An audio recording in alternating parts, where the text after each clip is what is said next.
Great to be with you guys. And I thought I would use this time just to tell the story of leading a congregation within Common Ground. And I don't know if taking notes is going to be that useful to you, but if you want to write down something that stands out to you, then maybe write that down. And I got so much to say, and so I actually prayed before, and God, please just bring out the stuff that will be helpful. So I've been part of Common Ground, Friends First, for 19 years. I joined it as it was taking off. Basically, in the part of the world where I was, Jubilee was a thriving church, and His People was a thriving church, and Central Methodist Church was a thriving church. But in the Rondebosch area, it was like, I couldn't really think of something that was flying.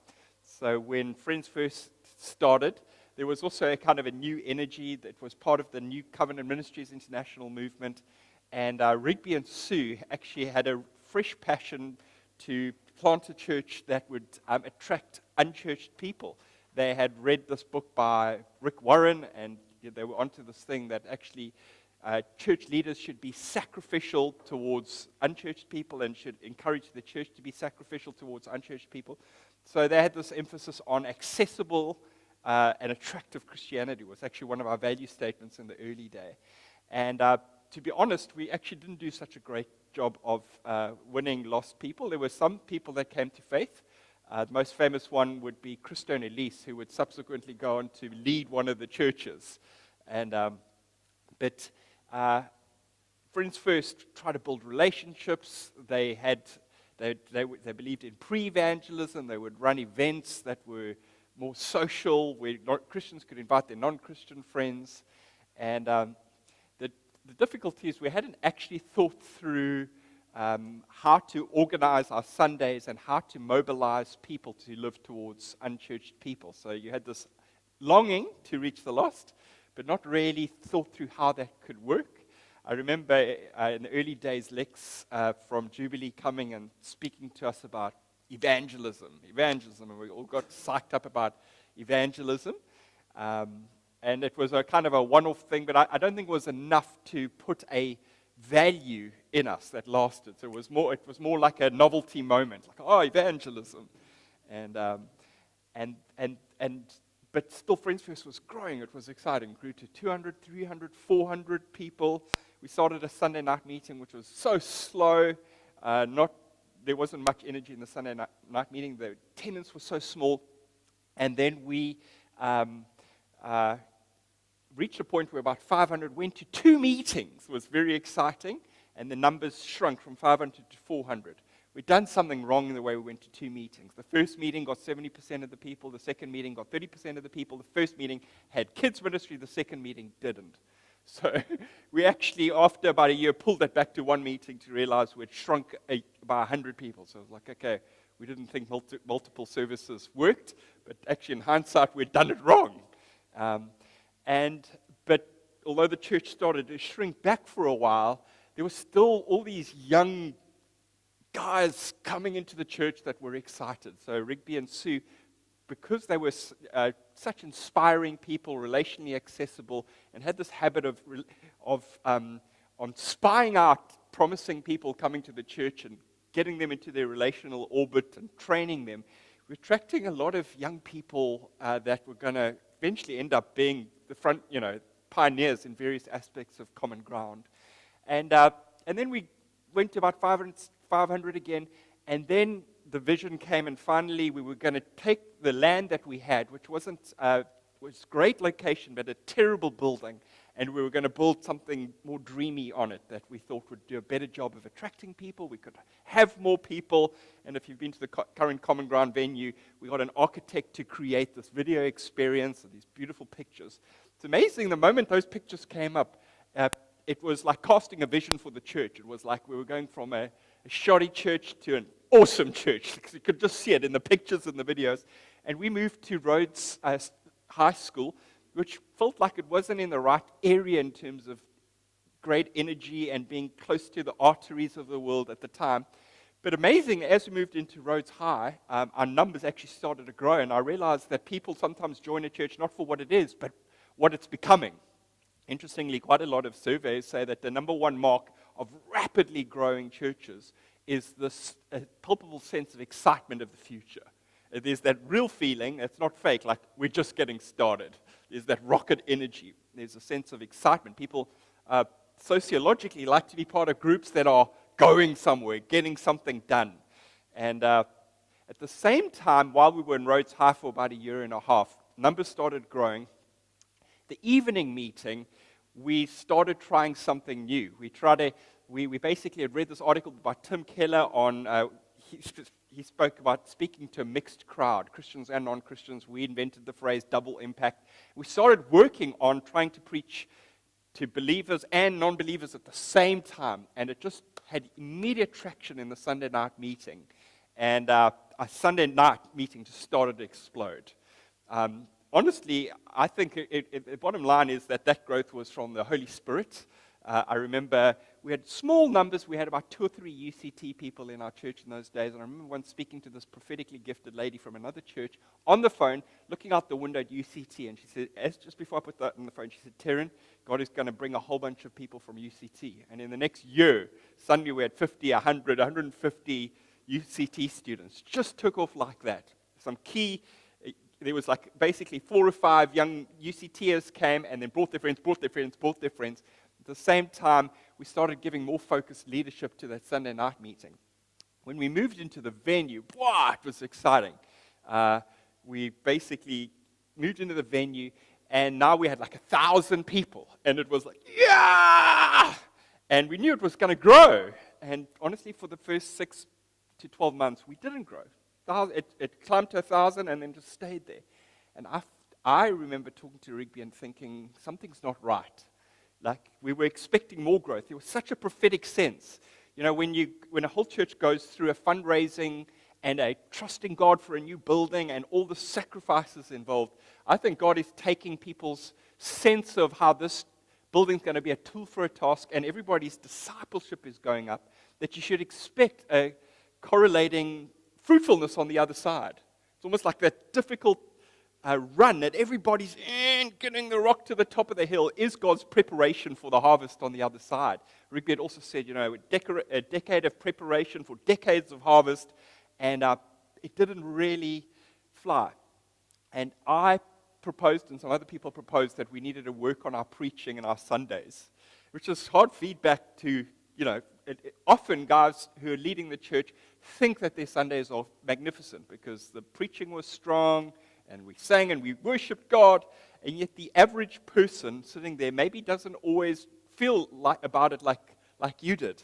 And at the same time, we started listening to online messages by Mark Driscoll and Tim Keller. We started it just basically aimed at a higher kind of preaching that just felt stronger, better prepared, more culture engaging, more gospel emphatic.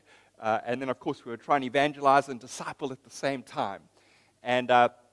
And we also went to a series format. We had done books of the Bible, and it just, in our context, it didn't seem to have a catalytic effect.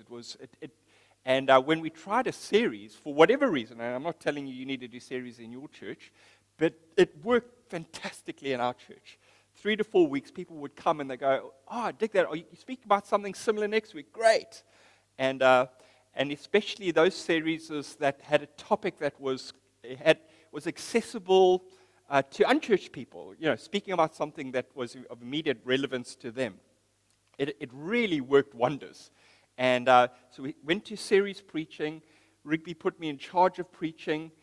There was more specialization coming into the church. In the early days of the church, it was a whatever it takes generalist approach. Everybody must just do a little bit of everything. And now there was, when you reach 1,000, I think you're meant to transition towards greater specializations. We're specializing more, and our numbers started to climb. And then I proposed we go to multiple meetings, and we went to multiple meetings in the morning and the night within a span of 3 weeks.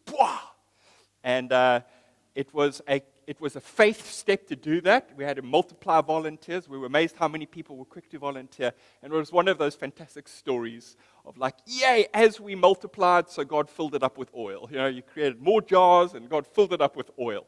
And at the same time, there was a real prophetic sense that that more were coming in, the prophetic words. There was faith in the air. I doubt that God usually, before he's going to do something, he speaks to his servants, the prophets, Amos 3, verse 7. So I'm a big believer in the gift of faith that comes from messages from God about anticipating future seasons. So we had this prophetic sense, went to the 4 meetings, and those 4 meetings just started to fill up before our eyes. It was so exciting. And then we went, goodness, at this rate, we're going to be filled by the end of next year. And we just spent all this money and all this time getting a new building, like we never thought beyond this point. And we thought, that's a pity. Do we have to build again? And of course, none of us wanted to do something like that. At the same time, we heard about what was happening in America. 15, 20 years ago, the multi-site revolution began. Did you know that 9% of Protestants in America are now part of multi-site churches? It's proved to be the most effective church planting strategy because it's an easier form of church planting. And it's made space for a lot of young leaders to have a go at church leading. So you've got these churches all over the place that are going to more and more sites. We heard about it, and it correlated with some of what had been stirring inside of us. Someone gave us a prophetic word that we're like a plant that would, those egg and chicken plants, chicken and egg plants, where actually it's joined by one root system. From above the ground it looks like 5 plants, but actually under the ground it's just one root system with 5 plants sticking out. And someone gave us a prophetic word about that had no idea, from another church that was praying for us, about what we were contemplating. And we decided, you know what, if people are not going to come to church, we also noticed that we had 70 people driving from the Bergfleet area and 60 people driving from the City Bowl. And we read a few books, we spoke about it, we said, let's go multi-site. We didn't like site immediately because we thought church is people, not buildings, so we called it multi-congregational from the beginning. And we did one in the City Bowl, started with 60 people, and it quickly grew to 120 people, which is remarkable growth. And you could, all the things that the books had told us about multi-site were true, in that volunteers just rose up, and God quickly replenished what had been sent out, and there was new opportunities, new leaders. People that were on the sidelines were now in the front line, and the non-Christian friends that we had in those areas who always said no to coming to our church because we're too far away. Well, if you're not going to come to church, we'll come to you. So it worked. And then that we all said as leaders, the next one we got to do is in that Bergfleet area, which was foreign to the core leaders. It was like over Weinberg Hill. It was like, but amazingly, some people were driving from over that hill to come to us. And the question was, who's going to go? And we didn't know who at that time. And I knew it wasn't me because my focus was preaching. You know, that was my area of specialty and focus. And then Julie and I, when some people went to America to go just learn from some churches that we heard about and inspired us. And I still today believe that it's really important that you expose yourself to churches that are stronger than you in areas where you'd like to grow. And they can teach you something, but often it's a case of more is caught than can be taught. Even for faith, you got to see God healing someone, and then you go, oh, God heals people. You got faith. And you got to see a church that's reached 1,000 people who weren't Christians, and now those 1,000 people are Christians. And you go, oh, it can be done. So anyway, while we were on this trip, Julie and I went to this church called 12 Stone, and it was this beautiful like stone building. It's surrounded by nature. To get into the church, you had to go on this little bridge over this little stream. And Julie and I just remember feeling like this church was just filled with life. Filled with life. There was an energy to it that was palpable. And during the worship, I remember just the thought coming to my head. This is that whoever starts the church, we used to call it in the South, it's going to be like this one. And I was leaning over to Julie to say that to her, and she leaned over to me and said the exact words before I could say them. And in that moment, I was like, oh my gosh, that was a God thought, not just a Terran thought, because we both had it simultaneously. And in that moment, I thought, oh, whoever leads the South is in for a ride. And I wanted it, and I was jealous, whoever that person would be. And then I thought, well, maybe I could do it. And when we came home, I spoke to Rigby and Sue at an eldership time away, and I said, hey, I know we said we wouldn't, but if we can't find anyone else, Julie and I would be willing to go. He said, that's great, that's great. 15 minutes later, we stood with all the leaders, and Rigby and Sue announced to everyone, Terran and Julie are going. And then 20 minutes later, we are in a circle and people are praying for us and, let's go. And amazingly, in that little first prayer circle, Roger, who leads Table View Common Ground, said, I'm praying and I have one word in my head. It's the word range. I don't know what it means. Range. And it was like, oh, that's sweet. It doesn't mean anything. But he said the word. And now we told our church we're going to plant one there. We gathered 60 people that were keen to go, 50 people or something. And we met with them once a month, and I started saying, hey, guys, let's start preparing, start praying, meeting these people. And then we looked for a venue, and for 6 to 8 months, we could not find a venue. Just closed doors, closed doors, closed doors. And then one day, someone phoned and said, hey, I've got a friend who works at this venue hire place. Let's go check out the venue. I'd seen that marquee back there, but it was in winter, and it looked awful and cold and exposed. But it was a sunny day when we looked again. And we said, what's the name of the place? And they said, it's called The Range. And it was like, boom! And they said, we've never said yes to a church before, but something's happened that we're willing to say yes to a church now. Next thing, we were in there, and we started it in February, March of 8 years ago. And it was so exciting to do this adventure in God. And Julie and I were going to go, and we had these people, and we'd already started dividing into teams. We had a team for kids ministry and a team for hosting and a team for this and that. We just were planting a Sunday meeting. So, of course, there's plenty of ways to plant a church. Sometimes it's wiser just to start small groups from the ground up, get a few small groups going, and then start a Sunday meeting. We were going bang. That was the approach we were taking. In hindsight, I think it was the right one for us. And we anticipated about 80 to 100 people at our first meeting if we were lucky, because certainly there was a lot of buzz. And I remember the kids ministry section saying, they said, how many kids are going to come? Because we need to give handouts. I said, I would say, I'll print about 20 of those, because you could have 20 kids. I mean, just make sure that is enough for all the kids that are coming. Well, that first Sunday came, and we had 350 people, and 80 kids rocked up. Yeah, first Sunday. And it was, that feeling. And I actually had a cold. I wasn't even preaching. I remember just having a snotty nose the whole time. But it was happening all around me. And it was something so different. I mean, a church in a marquee overlooking a vineyard. There was something in the air. And we were amazed. And afterwards, everyone said, that's wonderful. But just remember, they all were visiting. They won't come back next week. It's just the way it is. And it's true. Church planting, the general rule is, however many people you have on Sunday 1, you can expect in 2 years' time, probably, that's how much your church will grow to. It's just a general guideline, not always true, but it's nice to think like that. So I was like, well, in 2 years' time, we'll be 350 people. Well, the next week we came back, and those people were still there. And then we stayed at about 350. We started in, I said, March, April. It was April, and those numbers kind of climbed to like 400, and we stayed like that till the end of the year. And then January, February the next year, the numbers just climbed by another 100 people. It's like when people wanting to do something new with their life, they'll often do it at the beginning of the year. I think people just step back to just see, let's see what this thing is. And there was good news coming out of this church. And of course, it was so exciting. And we didn't have small groups. We just had a Sunday meeting, and Julie and I lived in Lower Kenilworth. We were the only people in the area that drove in. So it felt a bit weird, like literally driving into an area that I'm totally unfamiliar with, and I'm leading. I'm doing a lot of the preaching. And we also had a brilliant band that was helping us go at that time. Kids ministry from the beginning, we were drowning. We didn't have enough kid leaders. We didn't have staff money for kids ministry. And there was always just shocking stories coming out of the kids ministry. And the following year, like I said, we grew. It was so exciting. And then there were some challenges that came fairly soon. We'd be attacked by baboons, literally. I mean, baboons would invade us, which actually wasn't a huge challenge. I thought it was quite fun, but a lot of people were unnerved by it. Winter was shocking. It was so cold, your numbers would just drop off. I mean, people, especially early-stage Christians or early to church, they're not committed. They're coming because of the vibe. They haven't made commitments, so if it's uncomfortable, they just don't come. So your numbers were going like this. Same with hot summer days. So hot and everyone's dying.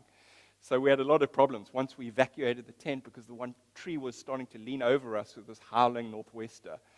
And last year we even canceled church one Sunday. We stood at the entrance saying, go to other churches. Here are some other churches you can go to. And then the big one happened one Sunday while I'm preaching. There's some screaming in the back by the kids section, and sound of fighting, screaming, shouting, men. And we all stop. We're all looking in that direction. And then a mom runs in and goes, "There's a gunman by the kids!" So parents just run towards the kids. And then other people start running up towards the mountain. And other people just start screaming in panic to Jesus. Jesus! It was just... So what happened is these gunmen were following, they'd seen where the offering baskets had gone in, and they were trying to get into the door. Luckily, these guys had locked it, and the security guy had seen these guys and said, hey, and got into a fight with them.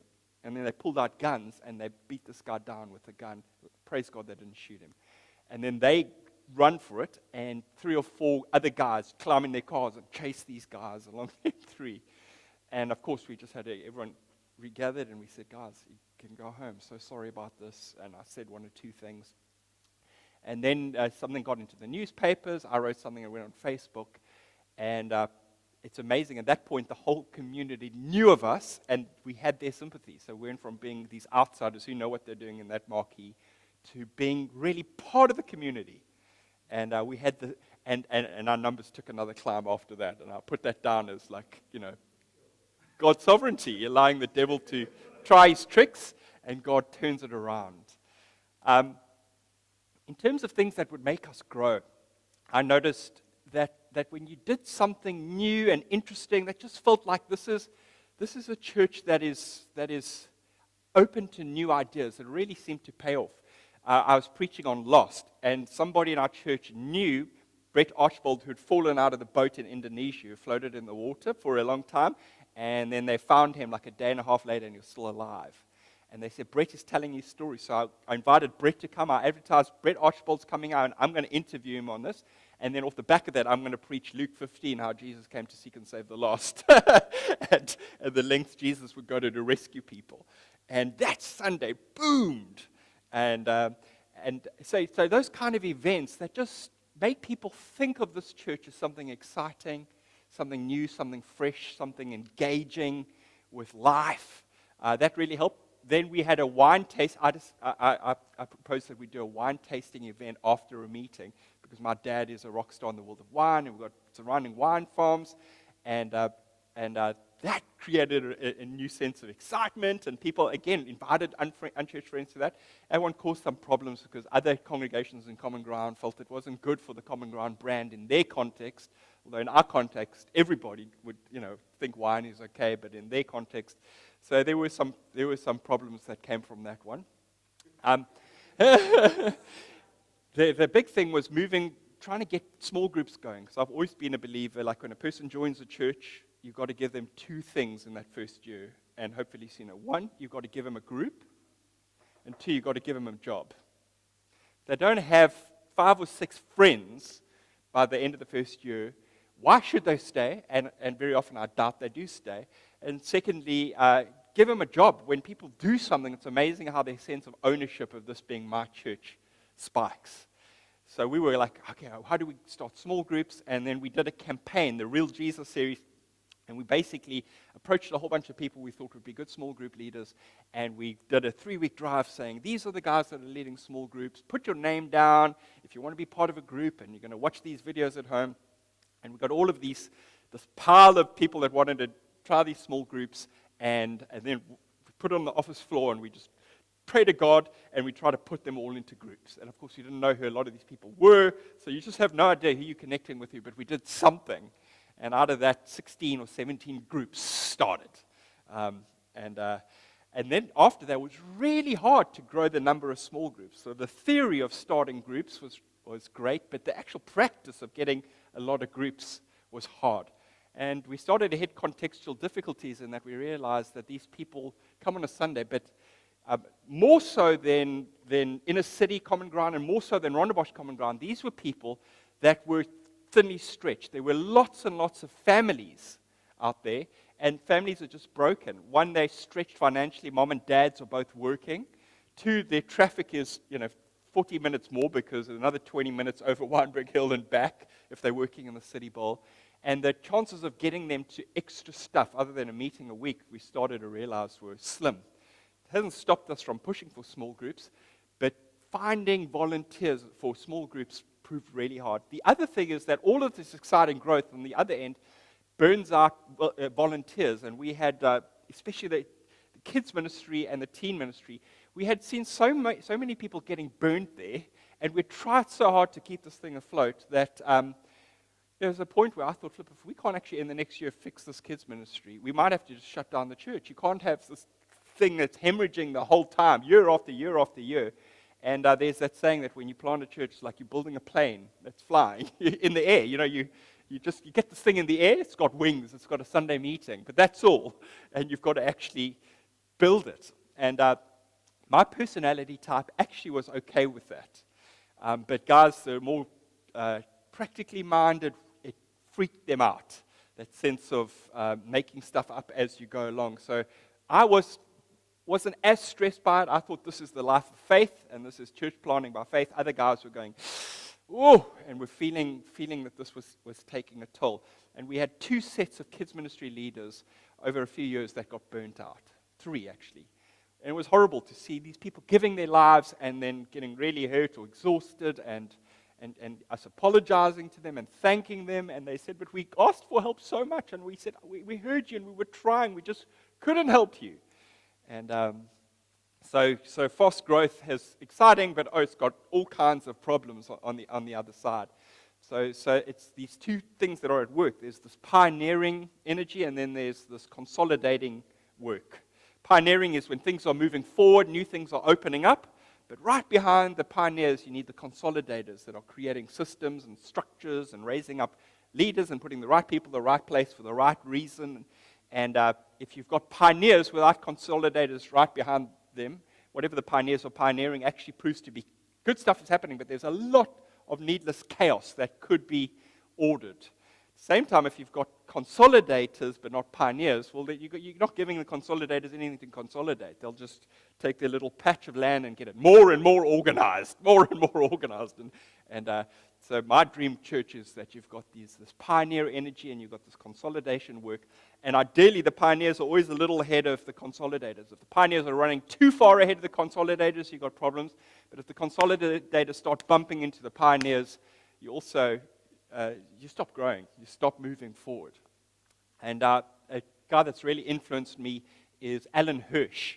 He calls it APEPT, A-P-E-P-T, which is the fivefold ministry of Ephesians: apostles, prophets, evangelists, pastors, teachers. And his particular take on that is that actually church leaders should actually figure out their mix of APEPT. But he has this simple theory which lines up with social studies on organizations or movements, is that APE are the pioneers: apostolic, prophetic, evangelism. Those are all, charging the new hill, trying the new stuff, where pastor teachers tend to be more consolidator. And he says in a typical movement, you've got the apes that are opening up new stuff, and then the pastor teachers consolidating. He says, but what happens in the early stages, there's a high percentage of ape energy, apostolic, prophetic, evangelistic. And then over time, for whatever reason, those guys move on, or there's fights between the PTs and the apes, and there's less and less of that ape energy, and that's why movements stop growing and eventually die. And if I think about Constantiaberg, we had a lot of ape energy, a lot of chaos, and then if I can just be real with you guys around my journey, is I'm trying to raise up leaders. So somebody had told me you need 100 leaders for every new person that comes to this church. You need 1 leader for every 100 people that come to this church. I got the number wrong. And this many people, we need another eldership couple, another eldership couple, another eldership couple. And there were fantastic people coming to the church, and I accelerated them onto an eldership team. In hindsight, I do regret that I went straight to eldership. I think if I could have done it again, I would have gone stronger to deacon leadership. I would have been comfortable saying, I lead this church, and I've got 4 or 5 deacons, and some of them are couples.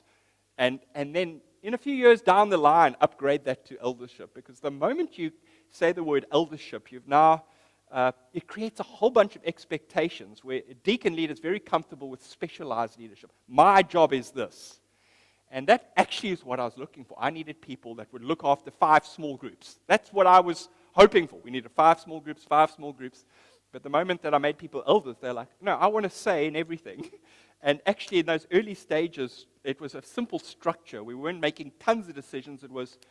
We were just trying to catch up with what God was doing.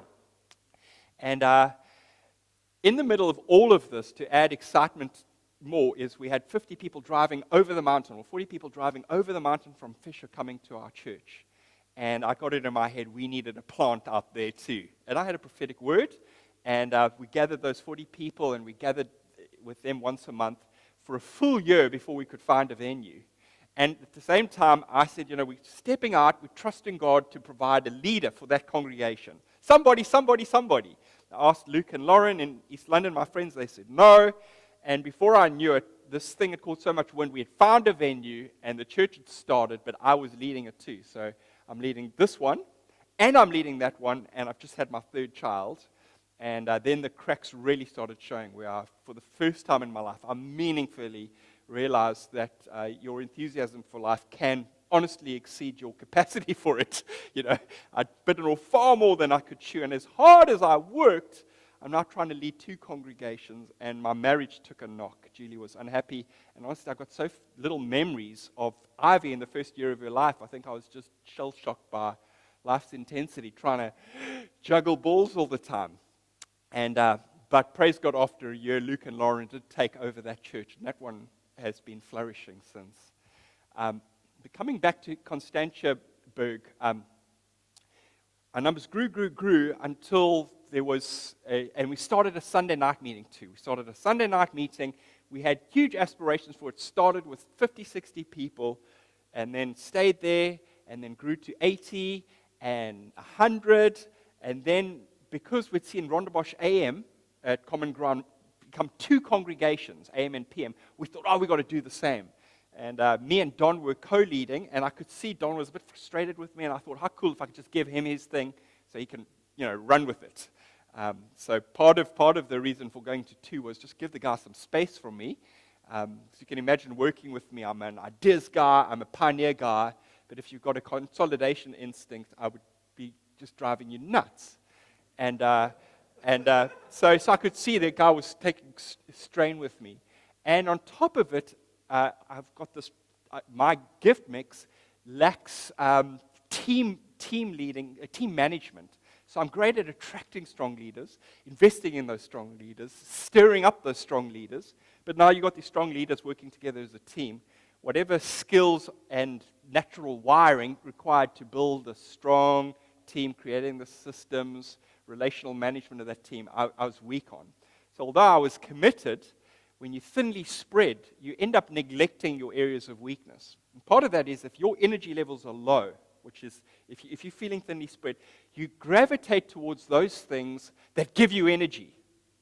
So doing the things that needed to be done and yet would just exhaust me too much, you end up neglecting those and filling up the hours of your week with this stuff.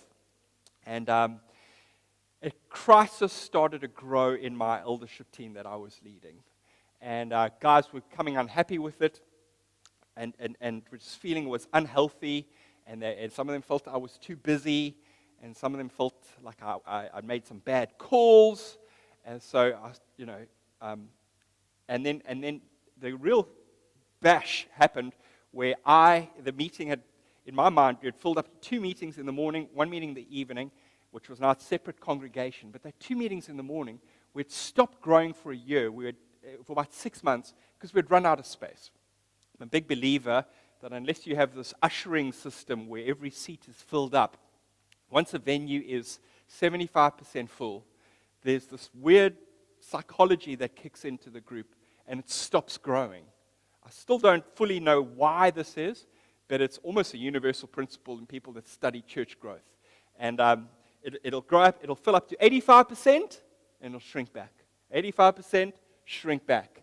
And so I proposed to the eldership team, guys, I think we need to do what I've just seen Hillsong do around the corner, go to a 3rd meeting and keep our meetings tighter. And I I felt strongly convinced this was the way to go, but I knew we were a team, and we needed to own this together. But the moment I put that thing on the table, the team imploded. They thought that I'd lost it. Can't I see all the cracks? And now I want to do more stuff. And I was like, hang on, can't you see all the unchurched people? So it was really a case of ape energy versus PT. It was a real smash. And here's the thing, I had built around me a team of people that were strong in all the areas where I was weak, and I suddenly felt absolutely alienated from the team. And some of them said, Terran, we don't feel like you hear us, we don't know if you can relate to us. I was honestly doing my best. I realized a lot of it is like love languages. You know the love languages principle? You love people in the way that you like to be loved. But of course, if you're wired totally differently, you sending out love, they're not receiving it.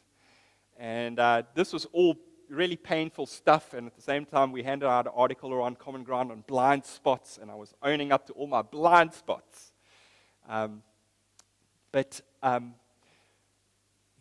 What happened at that point is this eldership team came into a crisis. And although we got intervention from outsiders, we couldn't get out of this crisis. We had 10 couples in a room. All of them were thinly spread by life itself. And there was just one complexity and challenge after another within the team. And I was feeling desperate because in my mind, we just needed to get our act together because we exist for the mission.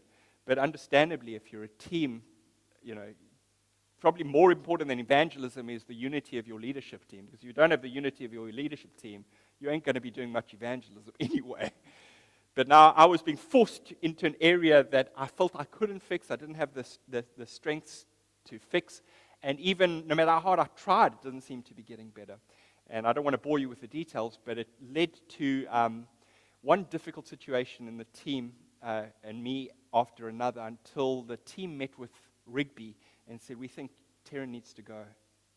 And I was so hurt by this because I'd spoken to them about handing over to someone when we find the right person.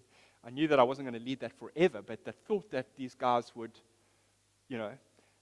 say that. And especially because I was trying so hard not to be defensive. I was apologetic. I listened, and I was empathizing with people's difficulties. And long story short, Julie and I got totally messed up and agonized by this feeling of betrayal and rejection by the team that we'd built. And it would have been easy if I could have just pointed to those guys who were the sinners, but it was a case of complexity and different needs and different perspectives, and maybe the devil getting into our insecurities, but it wasn't like an obvious, you guys sinned and therefore the thing imploded. We just faced a real difficulty. And over a period of 6 to 12 months after that, Julie and I burnt out. And a lot of that burnout came from trying to push forward, but feeling so unsupported and misunderstood by the people closest to me. So I'm preaching on a Sunday, and there's all of these faces out there, and they're really hungry for God, and they're responding to me, but I can see some of the faces of the team, and they say something to their wife, and I'm wondering what they're saying. The devil got into my head, and it was such a sad story, and we burn out, and then the devil hits big time. Straight after that, it turns out that our youth pastor, who actually was one of our strongest players, had built a strong youth ministry, discipling guys, turned out to be a sociopath. I think that's what he is, a conscienceless human being who was a wolf in sheep's clothing, and actually was using all of his ministry opportunities to feed this weird appetite on the side. You guys heard the story. So our church got double smashed. Terran's burnt out, youth pastor, psycho, and I thought the church was going to implode. And I praise God, it hasn't imploded. At the same time, Don and Heidi handled that situation really well. We had re-merged the AM and the PM because the PM was shrinking, and Don was not thriving in the leading of the PM. And part of what we realized is that Don is built for team. He really needs team, and yet leading a small little church of 80 people means that he was teamless. And we all knew that if we could put Don back in a team, he would flourish, left to his own.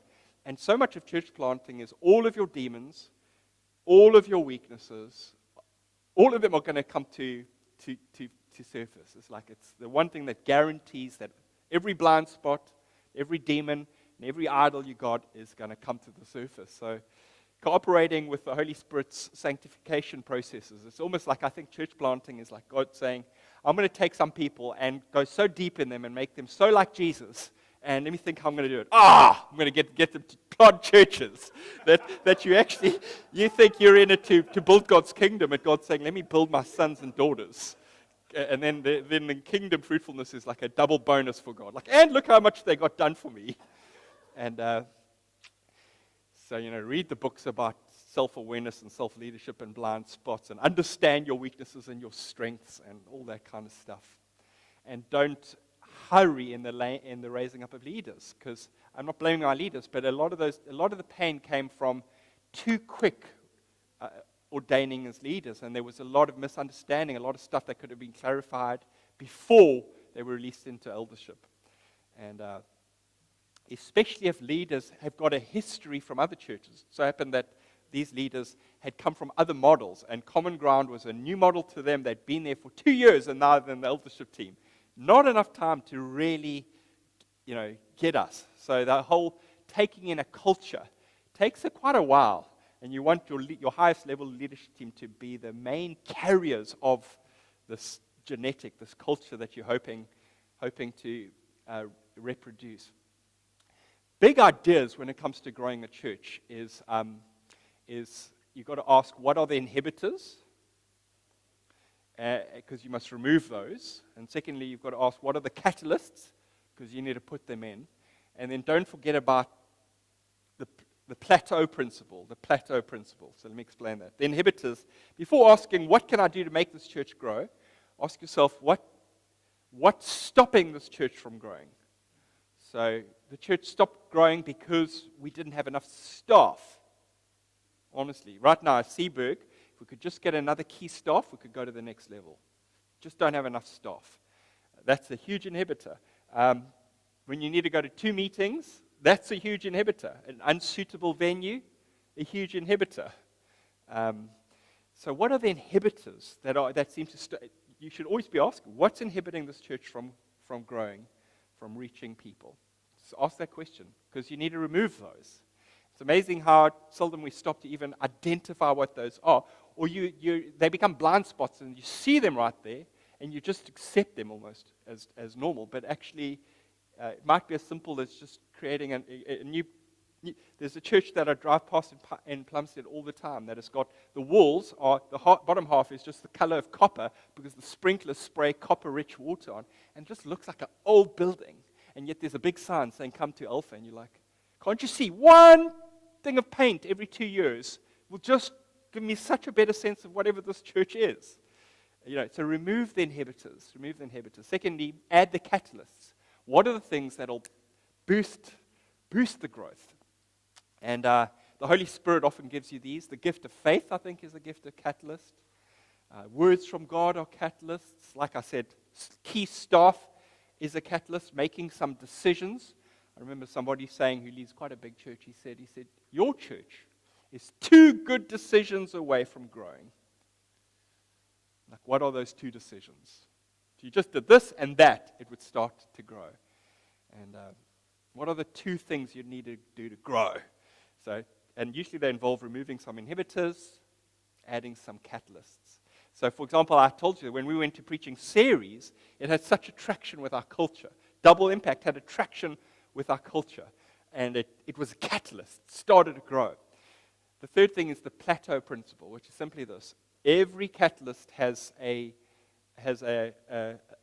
what do you call it? A shelf life. The things that make your church grow today, in a couple of years, for whatever mysterious reason, they aren't working so well anymore. You might need to look for new catalysts. What are the other things you could do that you could introduce to just bring that new spike of growth? And then if I can just say one more thing about planting in the suburbs where there are lots of families. It seems to make so much sense to me to put a huge focus into kids and teens ministry. Almost the main focus for a bunch of reasons. Number one, families, it's amazing how moms and dads will go where their kids want to go. If their kids are happy, they'll go. And once kids are going, mom and dad will go, and granny and grandpa, and uncle and auntie. If you win the kids, you can win whole families. It doesn't matter what you do in the Sunday meeting for adults. If the kids are complaining, they hate this church, the adult's not going to stick around. Second reason to go for kids and teens is the amount of emphasis Jesus gives to them in the gospel, particularly the Gospel of Matthew. If you ever look for the word tekton. I think that's the word in Greek. It's little ones, little ones, little ones, little ones. Jesus does a whole teaching on little ones. He tells the same story that's told in Luke 15 of the shepherd that leaves the 99 to go after the lost. And Jesus has got his hand on a little one, and he's saying, one of these little ones.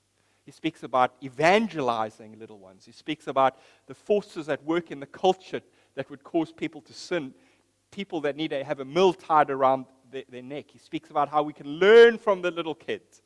And then Jesus says in Matthew 11 also, he says, the wise and the learned miss the gospel, but the little kids get it.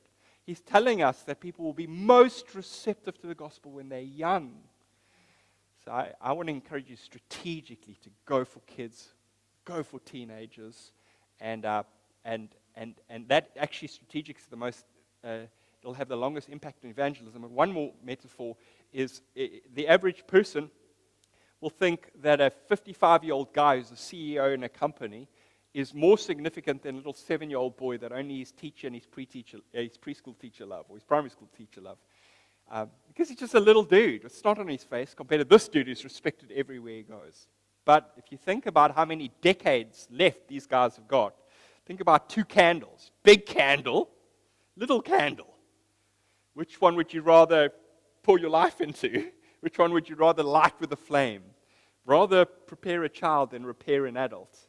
And so if we can disciple these little kids, they've got 40, 50 years, and tell your kids ministry leaders that what they're doing is not glorified babysitting. They have got the greatest opportunity to mark people's lives for the longest run.